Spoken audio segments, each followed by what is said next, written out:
योग का स्वागत है। जो भी साथी इस लाइव चर्चा से जुड़ रहे हैं, सुन रहे हैं, वे इस महत्वपूर्ण विषय पर जो मध्य प्रदेश के लाखों लाख अस्थायी आउटसोर्स कर्मचारियों के भविष्य से जुड़ा हुआ विषय है, इसको ज्यादा से ज्यादा लोगों तक पहुंचाने में सहयोग जरूर करें। साथियों, जैसा कि आप सब लोगों की जानकारी में है, इस आउटसोर्स की आवाज रेज के जरिए सब कुछ आप लोगों तक पहुंचता है। सरकार क्या कर रही है, क्या करने वाली है, ये सारी जानकारियां हम लोग आपको समय समय पर बताते रहते हैं। हमारा और हमारे तमाम सारे साथियों का ये विश्वास, ये भरोसा है कि सरकार ने रोजगार में जो अस्थिरता पैदा की है, इसे सिर्फ और सिर्फ संघर्ष के रास्ते पर चलकर ही खत्म कराया जा सकता है। और लाखों लाख जो हमारे अस्थायी आउटसोर्स ठेका कर्मचारी हैं, उनके भविष्य को सुरक्षित कराया जा सकता है। ये हम सब लोगों का मानना है। शायद आप भी ये बात स्वीकार करते होंगे, मानते होंगे। हम लोगों ने पिछले 2 साल के अंदर आंदोलनों की निरंतरता को बनाए रखा, और जिसका नतीजा है कि मध्य प्रदेश के अंदर अस्थायी आउटसोर्स कर्मचारियों के सवाल चर्चा के केंद्र में है। मीडिया में प्रमुखता से उनको जगह मिलती है, और प्रशासनिक स्तर पर भी अंदर कुछ हालचाल भी है। ये बात सही है कि सरकार ये निर्णय आप लोगों के पक्ष में अभी तक नहीं ले सकी है, लेकिन उसके अंदर ये घबराहट तो है कि जिस तरीके से ये आंदोलन मध्य प्रदेश में विकसित हो रहा है, वह सरकार को एक्सपोर्ट कर रहा है, सरकार की बदनामी कर रहा है। इसलिए जब भी, जैसे भी, जिस तरह भी होगा, सरकार को आप लोगों के भविष्य के बारे में कोई बेहतर निर्णय लेना पड़ेगा। और जो निर्णय तभी संभव है जब हम लोग अपने संघर्ष के रास्ते पर चलते रहे, बढ़ते रहे, एक साथ मिलकर। इसलिए हम लोगों ने 7 दिसंबर 2025 को अपने संगठन की प्राथमिक बैठक की थी भोपाल में शाहजहां पार्क। उसमें हमने 1 महीने के अंदर 3 आंदोलनात्मक निर्णय किए थे, और इस संघर्ष को वर्ष 2026 को संघर्ष वर्ष के रूप में मनाने का निर्णय लिया था। जो हमने 7 दिसंबर की बैठक में 3 निर्णय लिए थे। एक तो आउटसोर्स कर्मचारियों के लिए शहर मैप के गिराव का, क्योंकि पूरे प्रदेश में समय पर वेतन न मिलना, वेब का निर्माण होना आदि आदि सवाल थे। 15 दिसंबर को हम लोगों ने शहर मैप का घेराव करने का निर्णय लिया था। वो घेराव हुआ, अच्छा हुआ, फर्क निकला, शहर मैप से पत्र निकाली। दूसरा निर्णय हम लोगों ने 5 जनवरी को विकास भवन का अस्थायी कर्मचारी पंचायतों के हैं, उनके जरिए विकास भवन के घेराव का निर्णय लिया। कल विकास भवन का अच्छा ऐतिहासिक घेराव हुआ। पहली बार सरकार की छाती पर चढ़कर उन 84 चौकीदारों ने जोड़ा नारे लगाए, मुर्दाबाद के नारे लगाए, अपने हक की बात की। और तीसरा हम लोगों ने तय किया था कि 19 जनवरी को DPI का भी घेराव करेंगे। स्कूल छात्रावास के अस्थायी कर्मचारी उनके जरिए कराएंगे, और वो भी होगा। तो 7 दिसंबर की बैठक में हम लोगों ने जो निर्णय लिए थे, निर्णय का अमल जो है हो रहा है, और उसका प्रभाव भी सरकार पर पड़ रहा है। और इसी दौरान सरकार की कैबिनेट में के आदेश भी मिले हैं, लेकिन हम उनको लागत बटे नहीं देते हैं, क्योंकि इन आदेशों में आप लोगों के भविष्य सुरक्षित करने का कुछ स्पष्ट प्रावधान नहीं है। इसलिए हमारा संघर्ष जारी है।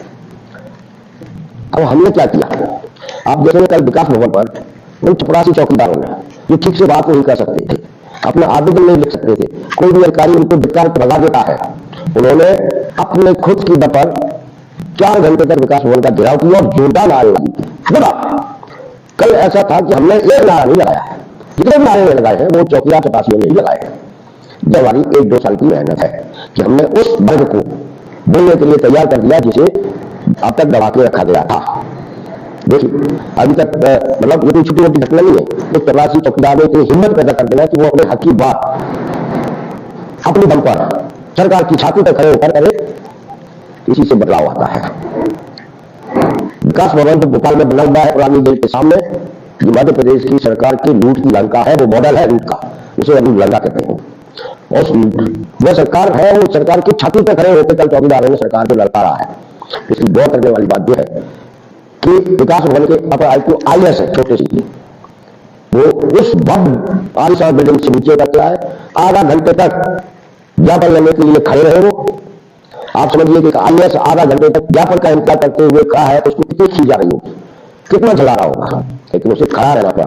तो क्योंकि वो गरीब चौकीदार 84 की एकता थी, उसके नारों में जो गुस्सा था, उस गुस्से से उनको भी डर और भय लग रहा था। और छोटे से भी अपराध कहे, उन्होंने दाखिल दिया, और जो कुछ भी कहा वो वीडियो आपको हमारे पेज उपलब्ध है, उसको सुने। उन्होंने कहा कि देखिए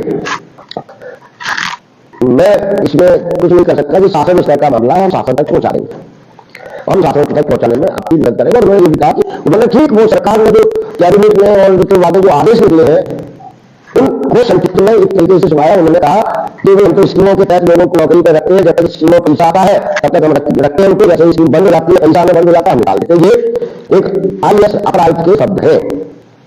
वित्त विभाग का आदेश, कैबिनेट की बैठक का निर्णय भी ऐसे ही है।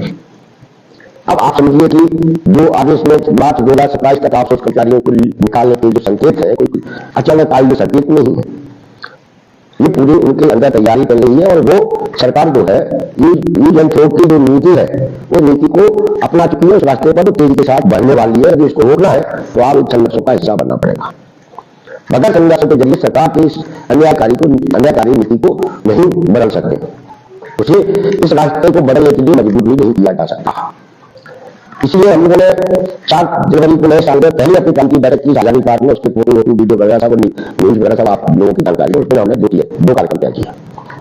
पहला, मध्य प्रदेश का जो आउटसोर्स कर्मचारी अलग विभागों में काम कर रहा है उसकी तरफ से 1 फरवरी को सीएम हाउस का घेराव किया जाएगा। अब आपकी जिम्मेदारी ये घेराव समझ लिए किया जाएगा कि सरकार से हम कहने वाले कि ये सरकार जब तरफ आ रहे हैं या हमको नौकरी मिलती है या हमारे परिवारों के बच्चों को नौकरी मिलती है, ये सरकारी दफ्तरों पर ठेकेदारों को जो आपने अधिकार दे दिया है उन्हें बहाल कीजिए, सीधा सरकार और कर्मचारी के बीच में, आउटसोर्स कर्मचारी के बीच में रिश्ता बनाइए, यानी इनको भी एक नियमित कैडर का दर्जा दीजिए, सम्मान से जीवन का अधिकार दीजिए। इस मुद्दे को लेकर हम लोग 1 फरवरी को सीएम हाउस का घेराव करने की का फैसला हम लोग 4 दिसंबर की 4 जनवरी की बैठक में ले चुके हैं। और इस घेराव की तैयारी हमारे जो भोपाल के जो आउटसोर्स कर्मचारियों के नेता है आशीष सिसोदिया जी, उनके नेतृत्व में और हमारे जिले के जो पदाधिकारी है उनके द्वारा अपने अपने स्तर पर शुरू भी कर दी गई है। आप लोगों को अपने अपने स्तर पर 1 फरवरी के मुख्यमंत्री निवास के घेराव की तैयारी करना चाहिए। दूसरा, हम लोगों ने 4 जनवरी की बैठक में निर्णय लिया कि 12 फरवरी को राष्ट्रीय स्तर पर ये श्रम कानूनों में बदलाव हुए हैं, जो अंधाधुंध टीकाकरण हो रहा है सरकारी सेक्टर का, इसके खिलाफ राष्ट्रीय ट्रेड यूनियनों की और कर्मचारी फेडरेशनों की ऑल इंडिया स्ट्राइक होने वाली है। हम लोगों ने भी उस ट्रेड यूनियन के हड़ताल का समर्थन किया और हम ये कोशिश करेंगे कि 12 फरवरी को हर जिले में अस्थायी आउटसोर्स कर्मचारी इकट्ठे हों और अपनी बात करें। हमारी बात क्या है? समानजनक वेतन और नौकरी में सुरक्षा। तो ये जो फैसले हम लोग 4 जनवरी की साझा पार्टी में जो बैठक हुई थी जिसमें अलग अलग विभागों के लोग हमारे उपस्थित रहे, उसमें ये हम लोग निर्णय लिए। आप लोगों की अपनी जिम्मेदारी है कि 1 फरवरी पर फोकस करें और मुख्यमंत्री निवास के घेराव को आप ऐतिहासिक बनाएं। ठीक वैसे ही और इतना व्यापक होना चाहिए, उसका असर इतना व्यापक होना चाहिए कि राष्ट्रीय स्तर पर ये जो है मुद्दा बढ़े। कल हम लोगों ने विकास भवन का जिला पंचायत और जिला कॉर्पोरेटर की तरफ चलाया, तब हम लोगों ने वह आह्वान भी किया है कि 12 फरवरी को जिला पंचायत सीओ के कार्यालय का घेराव भी करेंगे। 19 जनवरी को बीपीएल का घेराव होने वाला है, इसकी तैयारी अधिकारी कर्मचारी इसमें छात्रावास की जनजातीय शिक्षा बातें कर रहे हैं। तो दिन भी हम लोग 12 फरवरी के जिला स्तरीय हड़ताल में शामिल होने की और दफ्तरों के जिला स्तर पर रैली निकालने की घोषणा आह्वान करने वाले हैं। तो इस तरीके से हम लोग वर्ष 2026 को संघर्ष वर्ष के रूप में मनाइए और 2026 में हम अपने संघर्ष के जरिए एक बड़ी जीत हासिल करेंगे, ऐसा हम सब लोगों का विश्वास और भरोसा है। लेकिन ये तभी संभव है जब आप सब लोग इस क्रांति आंदोलन का हिस्सा बने, संघर्षों का महत्व समझें, संघर्षों में बोली जाने वाली भाषा को, लगाए जाने वाले नारों को आत्मसात करें और आप भी एक स्वर से इस अन्याय को खत्म कराने के नारे लगाएं और मिलकर जुड़े। तो साथियों, जैसा कि हम अक्सर कहते रहते हैं हर चर्चा में कहते हैं और आज आपसे भी फिर उन्हीं चर्चाओं के हिस्से को दोहराते हैं। लोग कहते हैं कि कुछ लोग कहते हैं कि समाज जिस तरीके से लोग कहते हैं कि समाज जिस तरीके से बोलते हैं उसमें राजनीति दिखती है, राजनीतिक बात बोलते हैं, जबकि हम जो बात बोलते हैं वो अन्याय के खिलाफ बोलते हैं। और अन्याय कौन करता है? सरकार कर रही है, प्रशासन कर रहा है। तो लोगों को लगता है कि राजनीति होगी, जबकि वो राजनीति नहीं है, वो न्याय की बात है। ये बात आपको समझना है। अब न्याय की बात में निश्चित रूप से जो अन्याय कर रहे हैं उनके लिए राजनीति लगती होगी और लगना भी चाहिए। ये जो पूरी पॉलिसी बनी है आप सब लोगों के साथ नौकरियों में, खास करके तृतीय चतुर्थ श्रेणी की नौकरियों में जो अस्थायी आउटसोर्स की जो नीति लागू की गई है, किसी व्यक्ति का फैसला नहीं है, किसी अधिकारी का भी फैसला नहीं है, ये सरकार का राजनीतिक फैसला है।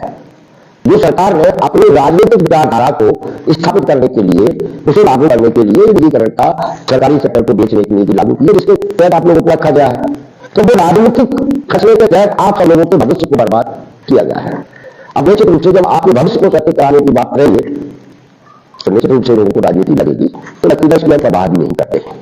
कल हम लोगों ने जो विकास भवन के अपराध कहे तो सिंह जी, जब वो हमसे कह रहे थे कि जिस शासन स्तर का मामला है, हम शासन तक बात कर रहे हैं, हमने उनसे कहा कि भाई शासन कहाँ है, कहाँ बैठता है, हमें उसका पता बता दीजिए कौन है शासन, किधर बैठता है, कहाँ बैठता है, पाकिस्तान में, बांग्लादेश में, श्रीलंका में, नेपाल में कहाँ बैठता है बता दीजिए, हम चले जाएंगे। हम लोग यहाँ के शासन भोपाल में बैठता है, इसलिए हम एक साल में 7 बार भोपाल आए हैं, हमको शासन कहीं मिल गया, हमें लगा विकास भवन में बैठता होगा, हम यहाँ गए। तो जब साल बटे किया जिले स्तर पर भी ज्ञापन देते हैं तो आपसे अधिकारी ये कहते हैं कि शासन स्तर का मामला है पहुंचा देंगे, ये कहते थोड़े से जो शासन का हिस्सा है तो भी कहते शासन स्तर का मामला है। आप सब लोगों को शासन को ढूंढना है जो आपके साथ अन्याय कर रहा है, और वो शासन कहां बैठता है, भोपाल नहीं, लेकिन दिखता नहीं है, मिलता नहीं है, तो आप ढूंढना है। 1 फरवरी को जो आउट ऑफ सरकार की ओर से सीमा उसका घेराव किया गया, उस दिन हम शासन को ढूंढने की कोशिश करेंगे। मिल जाएगा तो उनसे कहेंगे कि भैया आप शासन है, लाखों लाख लोगों के भविष्य को बर्बाद करने का अधिकार आपको किसी ने नहीं दिया है, ऐसा आप लोग कर रहे हैं। तो मेरी लड़ाई निश्चित रूप से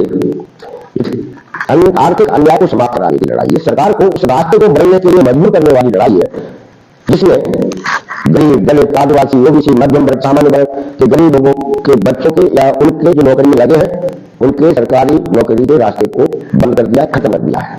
हम सरकारी नौकरी का रास्ता खुलवाने की लड़ाई लड़ रहे हैं, जिसमें आप सब लोगों का साथ चाहिए। आप अपने अपने स्तर पर संगठन में शामिल होकर संगठनों की बात को आम लोगों तक पहुंचाने में मदद करके सहयोग कर सकते हैं, जो आपको करना चाहिए। अब थोड़ा सा इससे आगे बढ़ते हैं। आप सब लोग समझदार लोग हैं, घर परिवार चलाते हैं, मेहनत करते हैं, और जो मेहनत करता है समझदार होता है, इसलिए वो मेहनत करता है इस उम्मीद में कि वो अपने परिवार का भरण पोषण बेहतर तरीके से कर सके। मेरा आपसे एक सवाल है, आपके साथ ये अन्याय क्यों हो रहा है और किसी को कोई चिंता भी नहीं है, कोई आपके बारे में बोलता भी नहीं? कभी आपने सोचा कि इस मध्य प्रदेश में राजनीतिक पार्टी कितनी है? 2, बीजेपी, कांग्रेस, और छोटी छोटी 2 पार्टियां हैं तो ज्यादा मायने नहीं रखती है। 2 राजनीतिक पार्टियां हैं और दोनों राजनीति कर रही है सत्ता, बीजेपी सत्ता में बने रहने के लिए, कांग्रेस सत्ता में पहुंचने के लिए। 2 पार्टियां हैं। और मध्य प्रदेश में मेहनत का वर्ग, जिसमें कर्मचारी भी है, जिसमें मजदूर भी है, जिसमें श्रमिक भी है, ठेका सेवक है, इनकी संख्या कितनी है मध्य प्रदेश में? कम से कम नहीं तो ये 2 करोड़ लोग हैं जो अलग अलग जगह नौकरी करते हैं, सरकारी दफ्तर से लेकर किराने की दुकान तक। ये सब अनियमित जैसा न्याय की शिकार है, किसी को जिंदा रहने लायक पैसा नहीं मिलता है। कितने लोग हैं? 2 करोड़।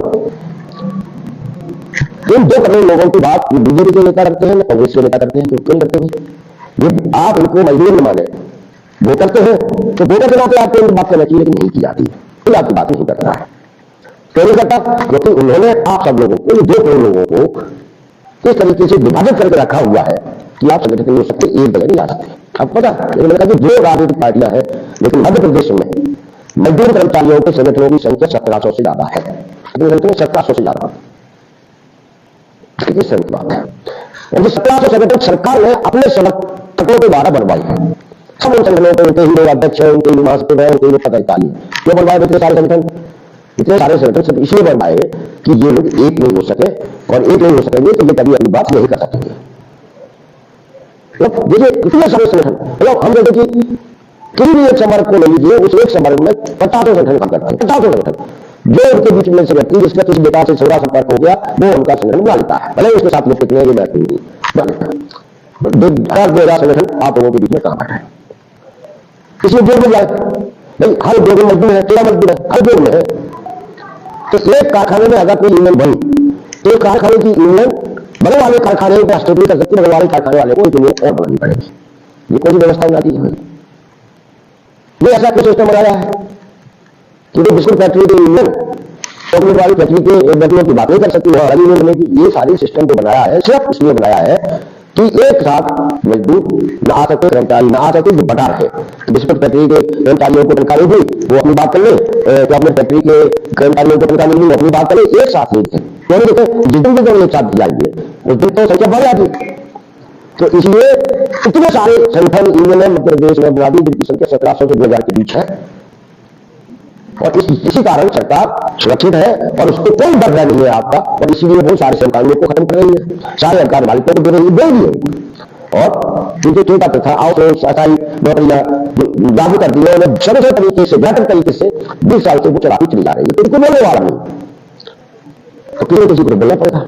इसलिए हम लोगों ने एक आंदोलन करा दिया और डिपार्टमेंट आउटसोर्स सेक्रेटरी लोग सबके बैनर करें कि कोई भी बोल रहा हम बोलेंगे, और हमने बोलना शुरू किया निश्चित रूप से लोगों का समर्थन भी मिला, लोग हमसे जुड़ते भी जा रहे हैं, और जैसे लोग हमारे साथ जुड़ते चले जा रहे हैं तो हमारा विरोध भी होने लगा है। बहुत सारे संगठन जिनको लगता है कि ये आकर हमारे संगठन की नेताजी हमारी नेताजी कम कर देंगे, वो हमारे विरोध भी करते हैं। तो अब आने वाले दिनों में दो चीजें चलेंगी साथ साथ, एक तो हमारे संगठन को समर्थन भी बढ़ेगा और हमारा विरोध भी बढ़ेगा। बहुत सारे तरह तरह के लोग हैं जो नहीं चाहेंगे कि ये मजदूर कर्मचारी वर्ग अन्याय का शिकार है, वो सरकार की नीतियों के खिलाफ नीति पर आए, तो ऐसे लोग आपको रोकने का प्रयास भी करेंगे। लेकिन हमारा मुद्दा सही है, हमारी लड़ाई की दिशा सही है, इसलिए हम इन सारी चीजों से घबराते नहीं है, डरते नहीं है, हम अपना काम करते हुए चले जा रहे हैं, और हमें भरोसा है, विश्वास है कि हमें इसमें सफलता मिलेगी। आशा है आप सब लोग हमारी भावनाओं को, हमारे संगठन के साथ जुड़े हुए लोगों की भावनाओं को समझेंगे कि वो इस लड़ाई को क्यों लड़ना चाहते हैं।